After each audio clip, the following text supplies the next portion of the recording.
The war between the US and Iran has evolved into something entirely different in Hormuz. As of April 22, 2026, there is no ceasefire there anymore. Iran broke the ceasefire, fired on 2 ships without warning, claimed to have seized them, and published the footage. But the US is not responding. Trump is not interested in bombardment, not interested in the ceasefire violation. He's waiting for something bigger, and it's coming, and it's happening now. The US is not lifting the blockade. It's costing Iran $500 million a day. Its oil cannot get out. Its wells are about to shut down. And the third aircraft carrier is only 3 days away. Iran is aware of this, breaking the ceasefire out of panic, claiming to have seized ships, and going even further, threatening to cut underwater cables, close Bab el-Mandeb, and collapse the Gulf's internet infrastructure. The situation is very critical. The conflict between the US and Iran has evolved into an entirely new phase in the Strait of Hormuz, and we are facing the reality that the ceasefire has effectively ended. Events escalated at 5:47 on the morning of April 22nd. According to the British Maritime Tracking Centre, UKMTO, an IRGC gunboat fired without warning on a Liberian-flagged, Greek-owned cargo vessel 15 nautical miles northeast of Oman. The bridge sustained heavy damage. 3 hours later, 8 nautical miles west of the Iranian coast, the Panama-flagged container ship Euphoria came under attack. It was fired upon, but managed to change course and escape damage. Then MSC Francesca, while waiting to transit into the Gulf of Oman, was forced into Iranian waters under IRGC naval escort. The IRGC published footage claiming to show the seizure of 2 container ships, MSC Francesca and Epaminondas, and announced they had been taken to Iranian waters. These operations are being assessed as Iran's reflex to protect its oil exports under blockade. Despite Trump giving an additional 3 to 5 days, Iran used that time for attack preparations. To understand why Trump is not breaking the ceasefire, you need to look at what the blockade is doing to Iran. CENTCOM announced 31 ships have been ordered to turn back, most of them oil tankers. The US seized 4 Iranian tankers. 8 more Iranian tankers were stopped and forced to reverse course. Iranian oil cannot get out. Iran is losing $400 to $500 million per day because of this blockade. Total losses are approaching $4 billion. Trump wrote on Truth Social, "Iran is financially collapsing. They want the Strait of Hormuz opened immediately, starving for cash, losing $500 million a day. Military and police complaining that they are not getting paid. And the real blow is approaching." Treasury Secretary Scott Bessent warned, "In a matter of days, Karg Island storage will be full, and the fragile Iranian oil wells will shut down. This is critical. When oil wells shut down, reopening them can take months, even years. The blockade isn't just destroying revenue, it can destroy Iran's production capacity itself." Iran's Foreign Minister Arakchi described the blockade as an act of war. But the US is not lifting the blockade, and Iran doesn't have the power to lift it. Trump doesn't need bombardment. Every passing day, Iran's bargaining power erodes, and US military power grows. The timing of Trump's 3 to 5 day ceasefire extension coincides with USS Bush's arrival date. USS Gerald R. Ford and USS Abraham Lincoln are already in the CENTCOM area. USS George H.W. Bush is rounding the Cape of Good Hope to avoid the Houthi threat at Bab el-Mandeb and will arrive in the Gulf within 3 days. According to open-source flight tracking data, it is currently positioned near the coasts of Tanzania or Kenya. When these 3 carrier strike groups come together, a rare concentration of US power will be complete. The Joint Chiefs have established a blockade framework for Hormuz. The blockade line extends from Oman's southern coast to the Iran-Pakistan border. The plan goes beyond maritime interdiction. It includes a fully integrated missile defense architecture. And the build-up is not just at sea, it continues in the air and on land. Air Force. More than 150 fighter jets are being deployed to the region, including F-22 Raptor, F-35 Lightning, F-18 Super Hornet, and F-16 Fighting Falcon. Deployment has not stopped even while Islamabad talks continue. Bombardment. B-1 Lancer and B-52 Stratofortress strategic bombers are in intensive training at RAF Fairford in England. If negotiations collapse, they will likely launch second-round strikes against Iran. Special operations. 3 more AC-130J Ghostриder gunships are being deployed to Saudi Arabia, bringing the total in the region to 6. They will arrive within 48 to 72 hours. They are planned to participate in the second phase of Operation Epic Fury, ground forces. A brigade from the 28th Airborne Division has been deployed. Total force could reach 10,000 troops. Despite the program being officially cancelled, deployment of M10 Booker light tanks is being discussed. There are signs that some units have already begun air transport. Logistics. C-17 Globemaster and C-130 Hercules transport aircraft are in continuous deployment, carrying personnel, ammunition, armored vehicles, and logistics material. Washington's objective is clear: to establish a fortified military zone in the Persian Gulf. A fortress where 3 carrier strike groups and escort ships can operate in a protected environment. One analyst summarized it: the ceasefire extension is not de-escalation, it's the front armor. The IRGC is making a serious miscalculation right now. The military is fully loaded. The third carrier arriving in the Gulf within 3 days is pushing tension to its peak. Experts are defining this as the war's critical threshold point. These developments are fundamentally changing both military and geostrategic balances. It is certain that Iran did not sit idle during the ceasefire period. It restored missile and UAV launch ramps at record speed in underground tunnels. Footage published by the Iran War Message Center shows long underground tunnels. Missiles and kamikaze UAVs are being produced and stored.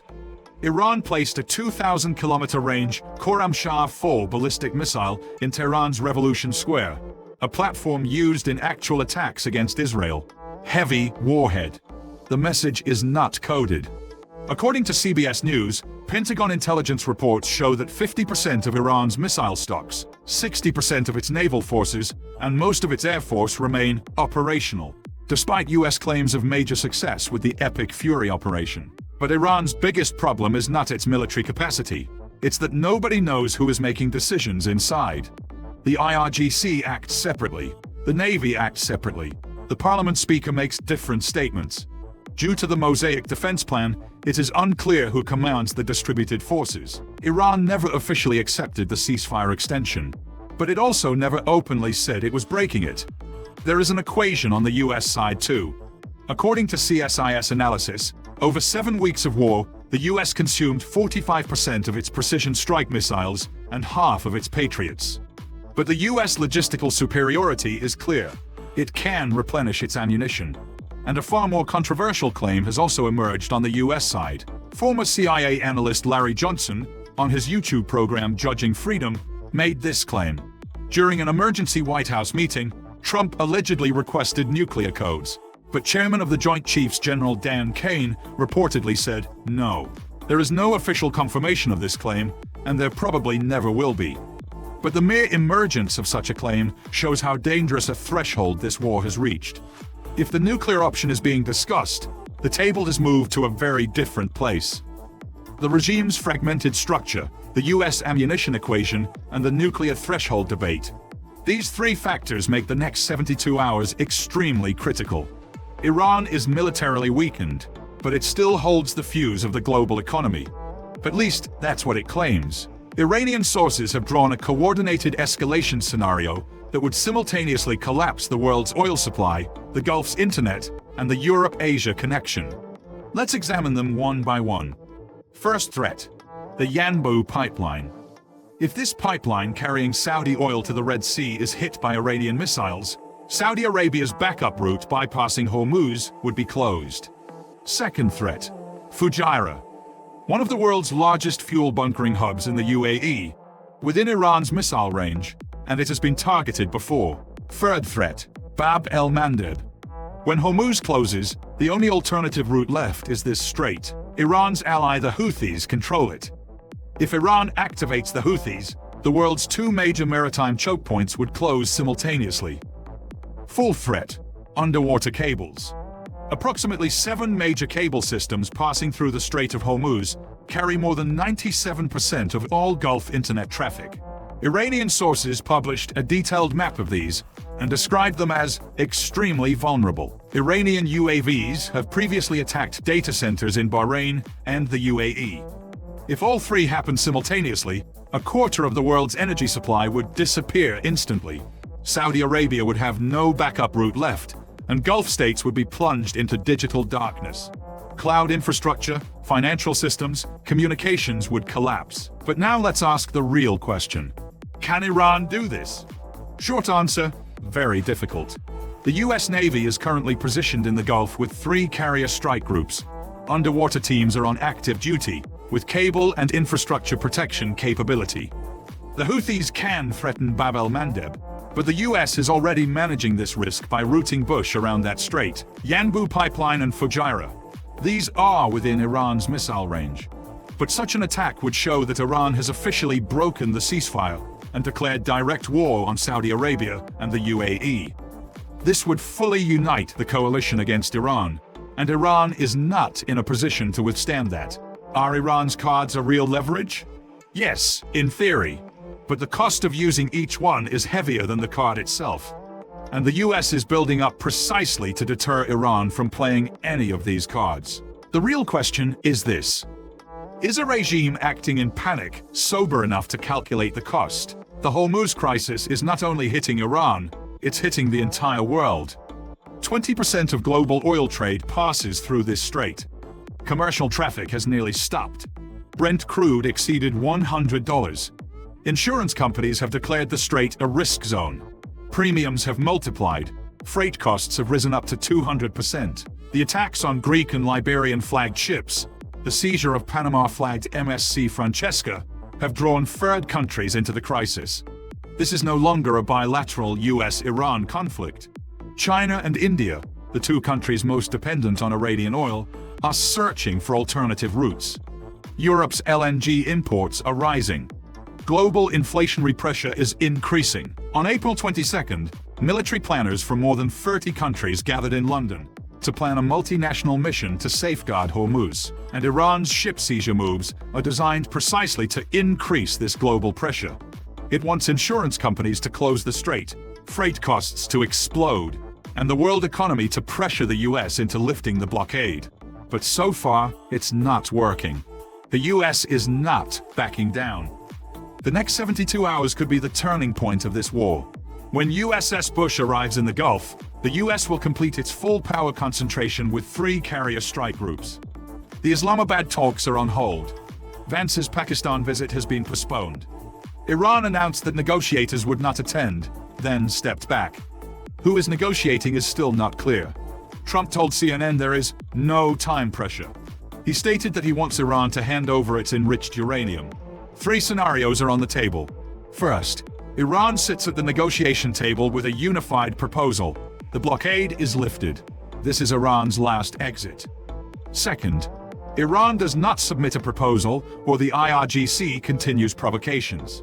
Trump launches the second phase of Operation Epic Fury, with 3 aircraft carriers, 150+ fighter jets, and full ammunition resupply. Third, the status quo continues. The blockade persists. Iran's economy collapses a little more each day. Wells shut down. This is Trump's preferred scenario, because time is working in his favor. And Iran's every panic move, seizing ships, opening fire, missile displays, is not improving the situation. On the contrary, it's strengthening the US argument to increase the pressure. So how exactly did this pressure corner Iran? In fact, before reaching this point, Iran had lost all of its strategic assets one by one since the start of the war. Now, let's look at the big picture. This blockade isn't an isolated move. It's the removal of Iran's last card. Since the war began, Iran's leverage has been stripped away one by one. Air defense collapsed in the first weeks. Over 100 coalition aircraft entered Iranian airspace, struck central Tehran, and returned. Untouchable underground depots were penetrated by B-2s carrying 14-ton bunker busters. Naval power was destroyed. Bushehr naval base leveled. Command chain was broken. IRGC headquarters demolished. Intelligence chief and operations commander killed. Proxy network weakened. Mehrabad logistics hub struck. Supply chains to Hezbollah and Houthis disrupted. and Iran's last card was Hormuz. We'll close the strait, hold the world economy hostage. For decades, Tehran's most powerful deterrent. When the war started, they actually closed it. And it actually sent oil prices surging, dragged Europe into a fuel crisis, sparked trucker uprisings from Ireland to France. But now the US is forcing that strait open, clearing the mines, creating a safe corridor, offering it to world trade, and simultaneously locking Iran's own ports. Oil can't leave, materials can't enter, revenue drops to zero. Iran wanted to punish the world by closing the strait. America's answer? Fine, we're opening the strait, but we will be the ones locking you. Iran's own weapon turned against it. The strait is open for everyone, except Iran. The Allied front is mixed, and this wasn't a surprise for the US. Trump said other countries will join. But currently, only the UAE and Bahrain have announced support. The UK, Germany, and Australia refused assistance. France is distant. The US is running this operation largely alone, raising questions about the blockade's sustainability.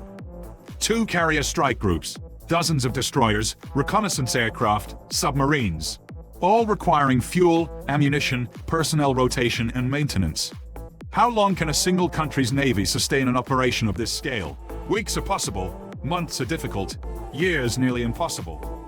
The real question is whether the blockade will exhaust the US before it forces Iran to the table. For developing nations, the blockade means rising energy bills. India, South Korea, Japan, every country buying Iranian oil must find alternative sources. India's situation is especially critical. The world's 3rd largest oil importer was buying cheap Iranian crude, now forced to pay market prices elsewhere. If the blockade extends, the risk of global recession is serious. The ceasefire in Hormuz has effectively ended. Iran is seizing ships, opening fire, publishing footage. But the blockade is strangling Iran a little more each passing day. $500 million a day. Wells about to shut down. And the 3rd aircraft carrier arriving within 3 days.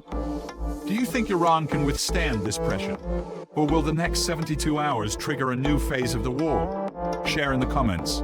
Don't forget to subscribe to the channel and turn on notifications. Thank you for choosing us.